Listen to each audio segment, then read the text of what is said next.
up, broods and broodettes? It's the PicoDudes. I'm Jeremy Adalgo, and with me today is Sam Rathert. Autobots, roll out. Mother Tucker. Mother Tucker. No, let's not tell them about that.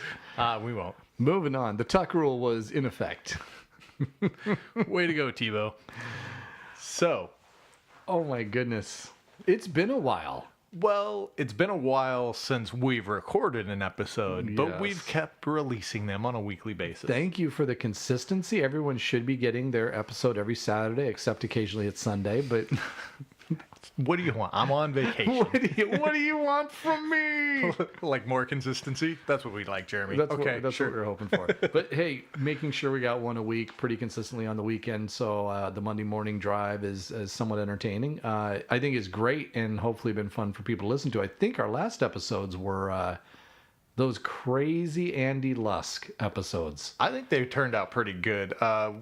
Feel free to give us some feedback if we did get to a point where our filters were off a little bit because we had tasted so much wonderful beer. Spike was in full effect. Yeah, and if you like that, then we'll probably keep rolling with a little bit less scripted version of our shows. We'll be a little looser.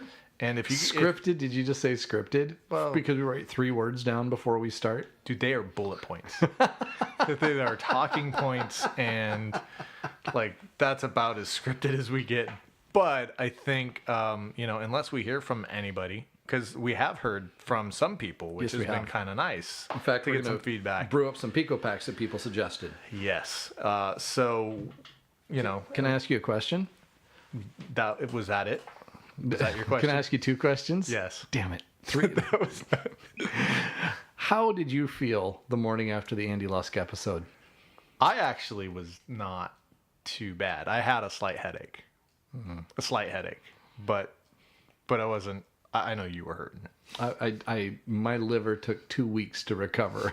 Oh, God. That's why we took a break. It was to recover my liver. I mean, considering that after 3 beers in a night, of which we had a couple each, then we decided to try the spirits. Yeah. Oh my. They're all wonderful, by the way. Thank you, Andy, for joining us. We had a blast recording those episodes, and I listened to them again a couple, like just the other day, because I hadn't listened to the full episode, as you could tell by some of the stuff that was included in Were the you podcast. as embarrassed as I was? I was pretty embarrassed at a couple of things. I just want to make it clear my father doesn't beat my mother. I mean, he left her when I was very young, so there was no hitting going on. Some people don't know us well enough to know we have very dry and odd sense of humors at times. But anyways, today we're going to get into the Talli The Timid. I think according to podcasting rules, I was supposed to tell you guys that in like the first minute and a half at the most, maybe even the first 15 seconds. If they've made this 20 episodes in, then they kind of know what to expect. All 67 people that listen to us that we've talked to in Jeez. person, and they're our friends, and they're pity if I listens. had 67 friends, I'd be in heaven. We do. Between the two of us. Talli the Timid? Really? Tell me, what the heck is Talli the Timid? Talli the Timid is so this is one of those, like, it's gained some popularity on the brew marketplace, and it's brewed by a fellow named Tony Ochsner, who owns Micro Homebrew, which is a homebrew store shop right down the street from my house. It's like literally about a mile and like 1.2 miles, and super nice guy. We actually were going to set up an interview and have him like talk about his beer and do an introduction and stuff, but we wanted to get an episode out. I've got to meet with my tax accountant, so I kind of screwed up our schedule for the week, and we're falling back and pushing this forward a little bit sooner than we wanted to. So you can blame the IRS. And Wait, there are podcasting rules? yeah, are there? I didn't get my copy. Well, yeah. I'm like really hung up now because I feel like we're doing it wrong. Like I knew we probably were, but if I have definite proof we're doing it wrong. Oh yeah, like there's all kinds of things, like post at the same time and the same day every week. Consistency. Get more listeners, like join a podcast club, PicoDudes, transform. Yeah, like cross promote with other podcasts, which we'd love to do, by the way. Any of you 67 people that hear this podcast are involved in any way, shape, or form with another podcast. It's 64 now, thanks. Yeah, we'd love to be your guest, or you could come be ours. No, we've got 2,000 downloads and growing quickly right now. So it's we'll take it, and we're gonna do episode 20. Episode 20. Is that what we're on? 20. And Talli the Timid. So Tony, big plug, guy down the road, couldn't make it today, but we are going to review his beer. If you're looking for it on PicoBrew's site, note that it is not in the homebrew beers. You actually have to go to the brewery beers, even though he's not a brewery, to find Talli, Talli is how he spells Talli, Talli the Timid. And he was one of the early adopters. He's got one of the first zymatics. So he developed, it's actually a homebrew recipe that he developed on his own, adapted to the zymatic. I think even since it's been released on the PicoPak, he did say that he's made some adjustments to it. He actually, again, lack of planning on my part, but he actually offered to potentially, brew up a batch himself, which it's, an award-winning beer. So we may take him up on that on a future episode. We can come back and revisit this one and actually have Tony do the intro. But great guy. What defines an award-winning beer? It has to win an award. Okay, cool. Because I think all of my beers have now been award-winning. What award are you winning? I get these little medals that I bought and I hang it around. Self-proclaimed. Except that damn ORB red. Those participant ribbons hanging all over your wall. Yes, this beer existed. You brewed it. You showed up. So Talli the Timid, we believe, named after a beloved pet. But he's not here to confirm. But what kind of beer are we drinking? What's the style? It's an English style mild, dark, or British dark mild. Is that what it's actually called? English mild, British dark mild. I think the only people who care between English and British are English or British people. Are they not the same? I don't know. My grandmother was English or British, one of the two, and she hated the other term. Is that like a porter stout? Must be like a porter stout. One can be the other, but the other can't be the one. So. And you can't really tell which one is which? Yeah, I think that you can be British if you're in Great Britain, right? But you're only English if you're from England. Oh. Okay. Oh, no, I made that up, so somebody correct me. It sounds like... Sure sounded logical, right? Yeah, phonetically it sounds right. But what's neat about this beer is this is an English dark mild. This is England's session beer. This is the main. So this was their Bud Light. Yeah, basically. This is what they've been brewing for hundreds of years. That they can sit around and drink all day long without not being able to get up and do things with sheep the next day. Like herd them, just to be clear. Oh, shepherd them and wool them, or what? Potentially cry wolf. So it's to steal some of the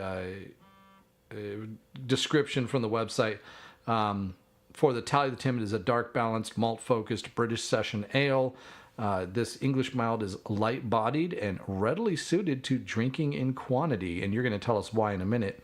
Refreshing and flavorful, and it really, that sounds like that British session beer, which it's got the name mild in it because very mild bitterness, which is based off of a low level of hops and really low alcohol, like often 2 to 3.5% alcohol.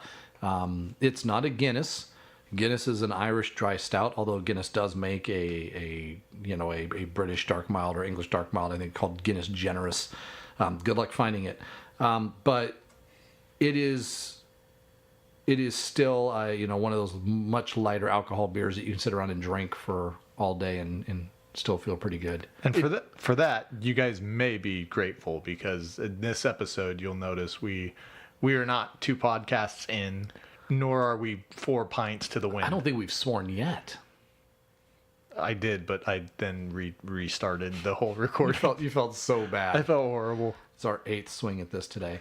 So that's that English style.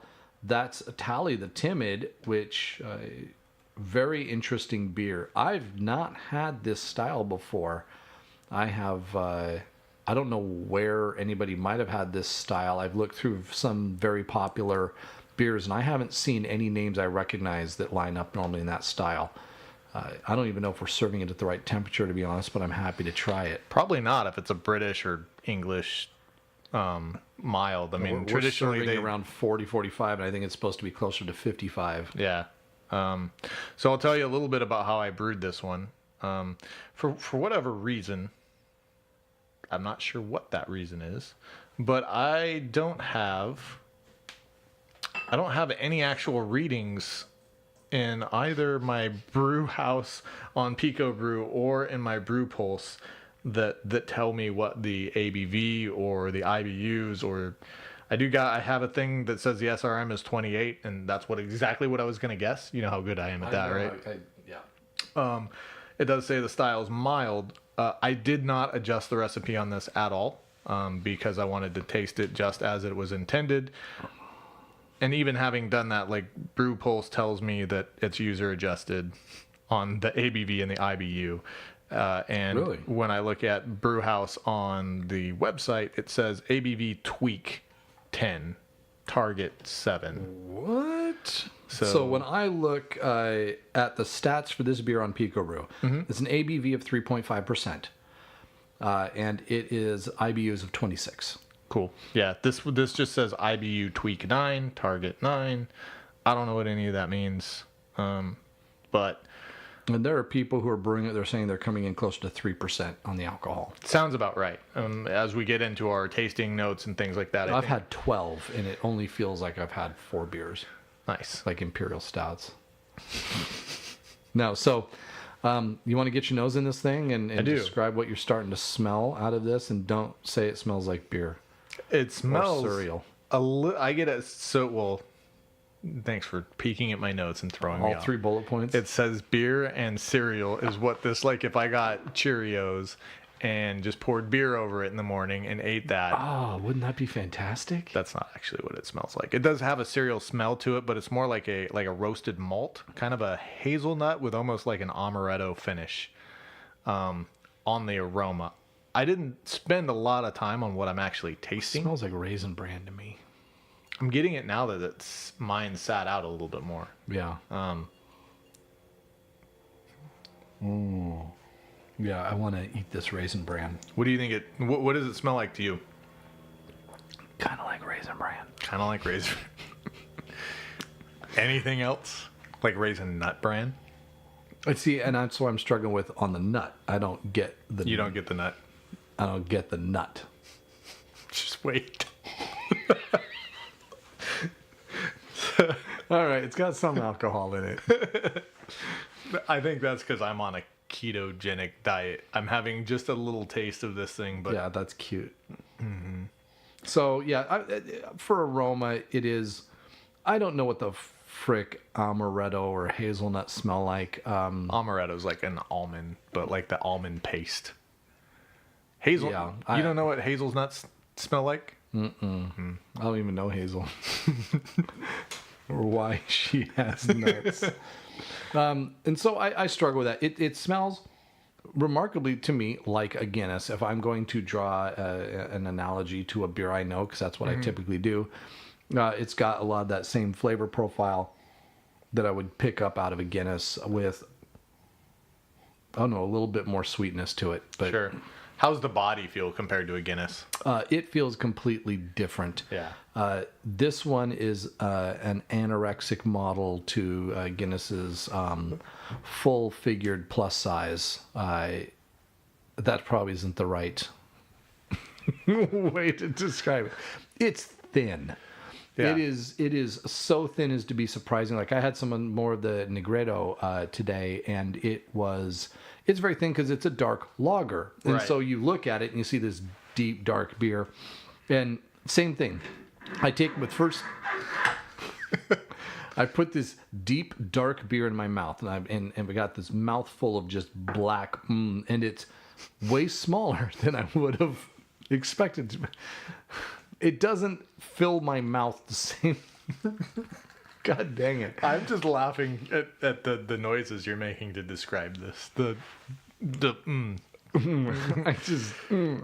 Yeah, so I would compare it, like, to use your model analogy. Like, if you've ever seen the movie or the TV show Dexter, like Dexter's sister Deborah, it's like one of those skinny actresses, and like super super skinny, and then like compare that to say like a Marilyn Monroe. Like Guinness is the Marilyn Monroe, and this is the actress whose name I don't know on that show. I don't like that. You ever see Dexter?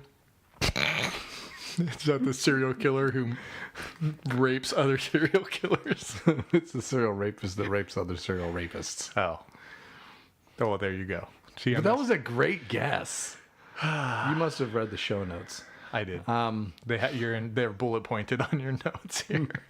There is nothing about that anywhere here. Oh. So that's what I get, though. I get this HBO, call us. Yeah, we're ready to make this movie. Well, I'm not, but... Neither am I. Who's playing the other serial rapist, by the way? Anyways, let's move on. So this tastes like...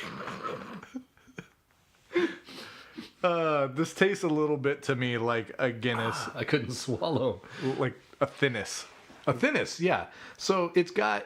What I'm surprised by is that first thing that hits you, you're surprised at first by the thinness of the liquid itself, but then you get the flavor. Yeah. And I think I was trying to describe it, I don't know if it's correct or not, like a marshmallow that's been burnt on the outside. So at first you get the bitter, which is the burnt.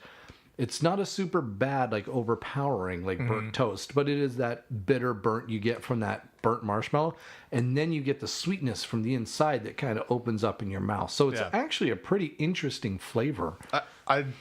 It's kind of like, so I put a post out there that said basically that, you know, we were brewing this up, getting ready to release the episode or you know, have it ready to go for the episode. And Tony commented back and said, it's a beer you can drink a lot of. Oh yeah, it is. And I think he is Challenge accepted. Yeah, I think he is 100% correct. Not just because of the low ABV, but it is a pleasant beer to drink. I could hang out all day gaming with some buds and drink. We could drink this entire 5 liters without even a blink in an eye. This should be like dubbed Friday night beer, because Friday nights when we're gaming for, you know, 4 or 5 hours once a week, and you want to drink, but you don't want to get so you know, hammered that you feel like crap, like you just recorded a podcast with Andy Lusk and you wake up in the morning and your head's mad at you, or that you can't keep your car on the road and let down the team during the race. Oh, you know, I think my driving might improve on GTA 5 when I drink more. Anyway, so. But it's great. I think the taste for me is, you know, along the same lines. I think Thinness is kind of a good, like, if you can picture a Guinness, there's that initial flavor, and then it just thins out a little bit, and it's just nice. It kind of it smooths out, and almost like, you know, you get that initial flavor with like say a Budweiser or any kind of session beer that you drink, and then it just kind of. It's definitely not as full or as round as a Guinness, even in the flavor profile. It's got more flavor than I expected, but it's still not... And it could be temperature we're serving it at. Yeah. That could be part of that, and it'd be interesting to try it a little warmer. In fact, we'll probably get that shot if we just keep talking for the next hour, so bear with us. Sure. I don't think we're going to be talking for the next hour, but, you know, anyways, so this is a good beer. You want to throw a rating at it? Sure, let me sip it again. I'll throw a rating at it. I'm at like a. It's growing on me. So I don't know. I think I'm like. What else is growing on you? 3 3/4. I was gonna go about 3.5. Yeah. I'm with you though, because I might consider brewing this, and I might consider brewing it. I might consider changing it, or just looking for another in the English. I haven't had the style before. Yeah. I'm enjoying it because you get a lot of flavor without a whole lot of kicking your butt. Yeah. I just wish it was a little fuller in flavor profile. But again, what are you expecting out of a 3% beer? Well, so Well, I'm expecting a Guinness. yeah. I guess. Well, Guinness I'm is expecting more, a stout. yeah. And this is not a stout. Yeah, it's also not like on nitro like a Guinness or draft. You know, it doesn't have that creaminess that the nitro imparts. That's true, and that might be that mouthfeel I'm Yeah. missing, because I would be interested to know if you did this on nitro, how that would. Well, I could. I got a nitro tank sitting over there. What are we doing? Well, I don't have the tap room attachment, nor do I have. We can save some and then try that later in another episode. We can revisit this. Right. But the thing is, why I say, like, this is one of those beers that, I've never had the style. I'm drinking and it's kind of growing on me. I could almost see myself, like, if I, like you said, ordered more of these PicoPaks and brewed it and drank it. Mm-hmm. It's one of those that could become a staple beer where I just go, well, this has now become a 4 or a 4.5 for me because it's the taste profile that I like.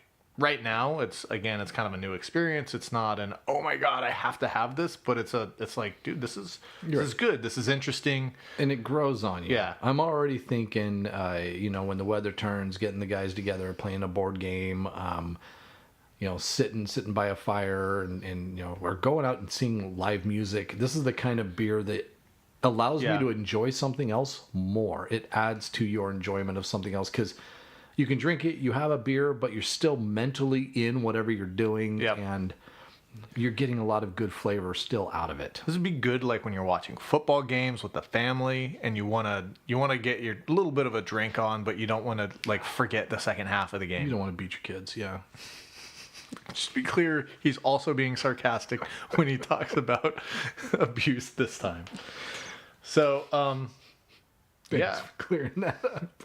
So you did carbonate this. I'm looking at it. You got this in a serving keg. I did. So I carbonated this pretty quickly before I left on vacation, and had a little snafu with the getting my CO2 bottle filled up. I've got one of the CO2 bottles that I went to Micro Home Brew, and I got For the tap room, you mean, or? Yeah, for the tap room. Yeah. So I have a big CO2 bottle, and I swapped it out, and I got the big the nitro the beer gas bottle, and normally I would have used my CO2 bottle to refill the tap room, so that the tap room would have been ready to go.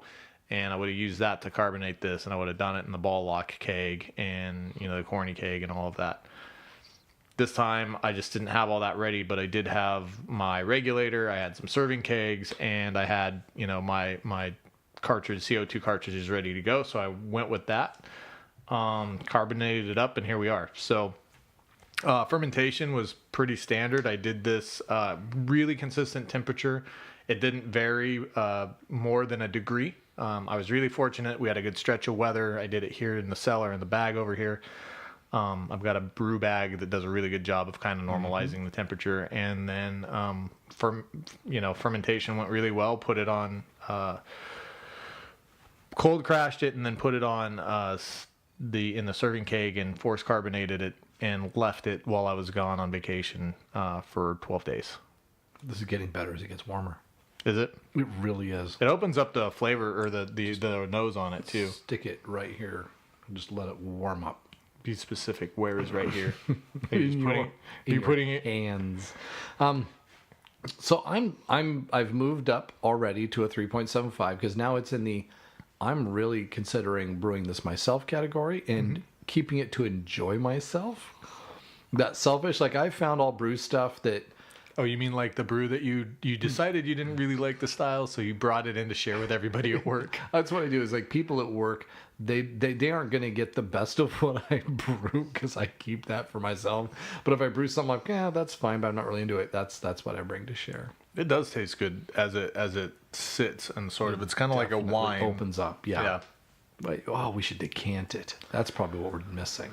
Yeah, or we should read how you're supposed to actually serve an English mild. You're supposed to serve it in a pint glass, and you're supposed to serve it warmer than we are.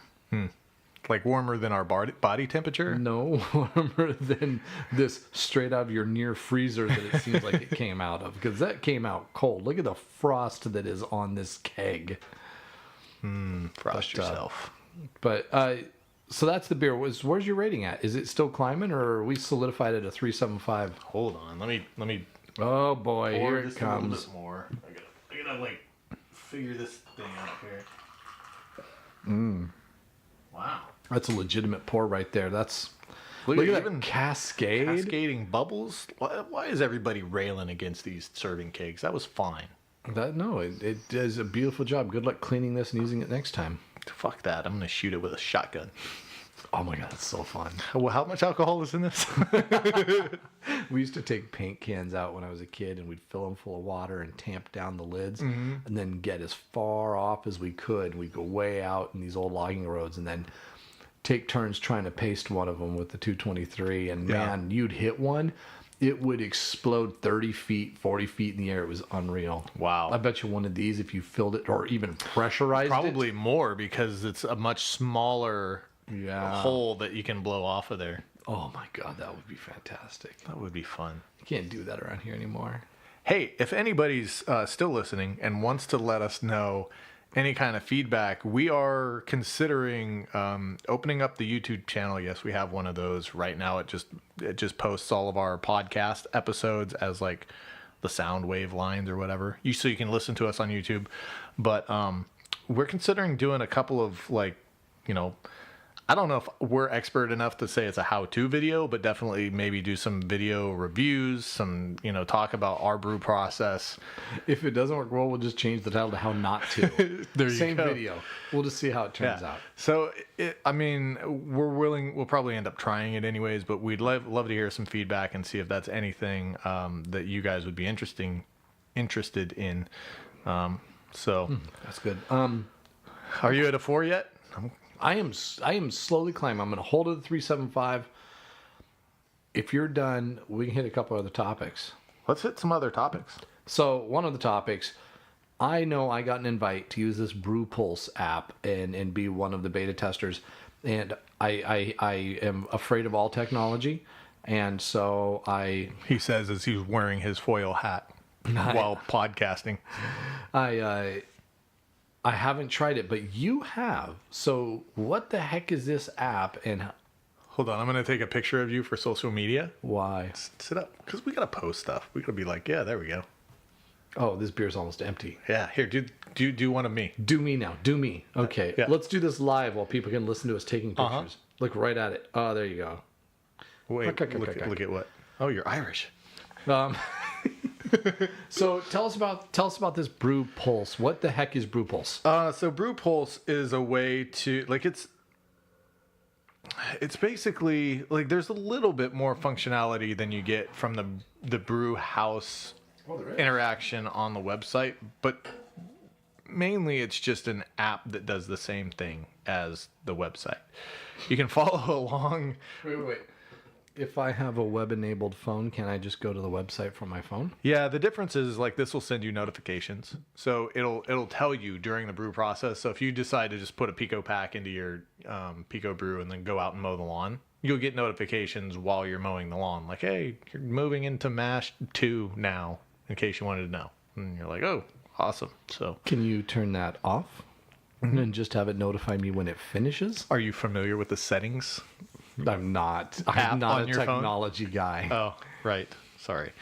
And there should be legacy information. Now, I think the challenge I'm having with the Talli The Timid British Dark Mild one is that I didn't use the Brew Pulse app to brew this one. I didn't think that mattered. It like still shows up in here. I can still see the brew process, all the temperatures it goes through, the cooling and all that kind of stuff. But is that a thick, creamy, persistent head? It's interesting because it's a tan brown, and I know that people seen this. It's a dark beer with a dark head. Oh, really? So I'm just enjoying. I'm looking at that, trying to pick that up. I think that's a lot of comments I've seen. Yeah, that's definitely more like a flesh tone. like if you pick Whose flesh? if you pick the Caucasian hand Okay. on the emoji thumbs up symbol on your texting. I know you're not Mr. Technology guy, but the people listening to our podcast You know how much I like texting. have a yes. Hey, let's podcast tomorrow. Are you in? Silence. Silence. Oh, hey, Sam just showed up. I'm just kidding. You're not that bad. So that's it. It's an app that does everything your computer does. Mostly. I mean, it does everything your computer does, and then like you can track the fermentation and the carbonation. You can input exactly when you're doing those. What do you mean by carbonation? Well, like when you go down on the screen, you can hit like you can initiate the carbonate sequence on your beer up to like however many days afterwards. I don't know if it's 20 or 30. Initiate the carbonate sequence initiated. Engaged. So Does that just mean, hey, I just added sugar? Tell me when my beer is probably ready? either that, you can tell it the method that you did it, or you can just say like, I forgot to do that, like I did on this one. And So then if we could pair it with a Pico firm, we're in heaven. you can pair it with a Pico firm, Fantastic. which you can also do on the website on your brew house. So it's pretty much the same as that. All right. Fair enough. Is it out in production yet? Nope. Still running through the pilot. So I think there's a number of the PicoBrew users who have gotten it. And you have to use this. What's this name of this app? Test Flight. So the fact that you have to use it through Test Flight would indicate to me that it's not actually on the iOS Gotcha. or the App Store. All right. What do we got coming up next? What have you got in the chamber? Since this is your first beer, I think we've had in 2 months.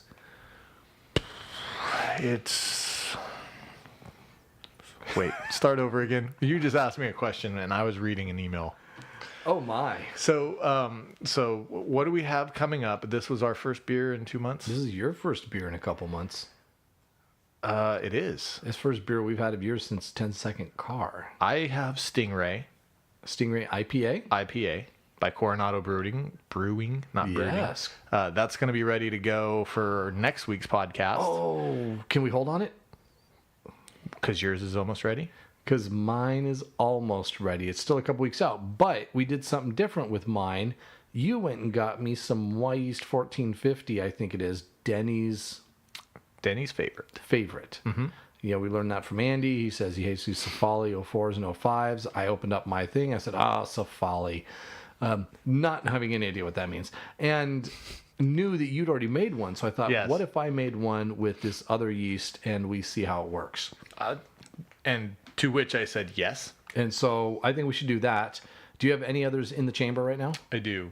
I have the Cinderblock Cascadian Dark Ale. Whoa.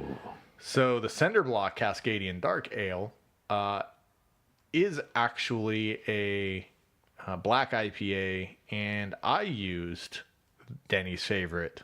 You did? So I bought two packages of that when I was out, and decided, I don't remember if it was Safali yeast on that one or not, but I decided that, I'm going to put it in my Cascadian Dark Ale and see what happens. Right on. So we shall see. And that should be almost ready?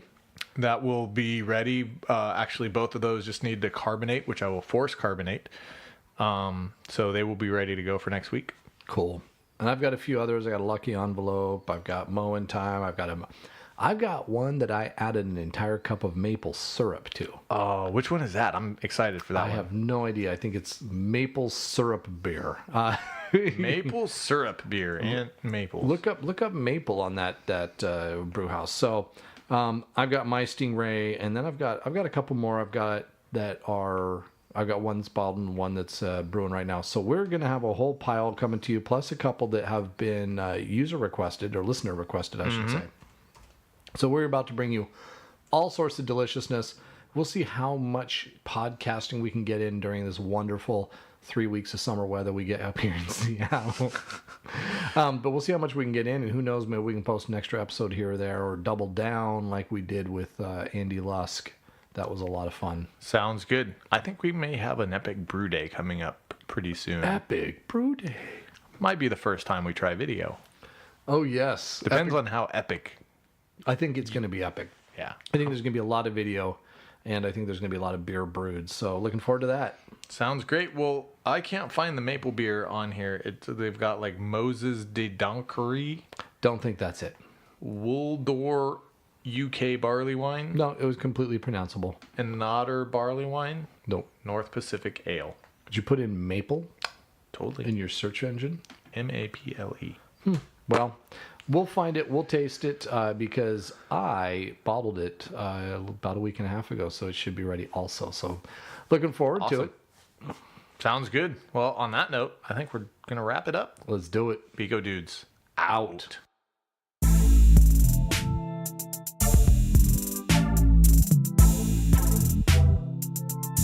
You've reached the end of another episode of the PicoDudes podcast. Connect with us at PicoDudes.com, Facebook, Instagram, or Twitter. And if you enjoyed our show, we'd love for you to subscribe, rate, and give us a review wherever you listen to your podcasts, but mostly iTunes. Also, if you want a code that will help give you some discounts off of the PicoBrew equipment, Z150D equals $150 off of the Z series. Pro, Pro 125D gives you $125 off of the Pico Pro, and C75D gets you $75 off of your purchase of a Pico C. We hope you enjoy listening. Look forward to hearing from you. PicoDudes out.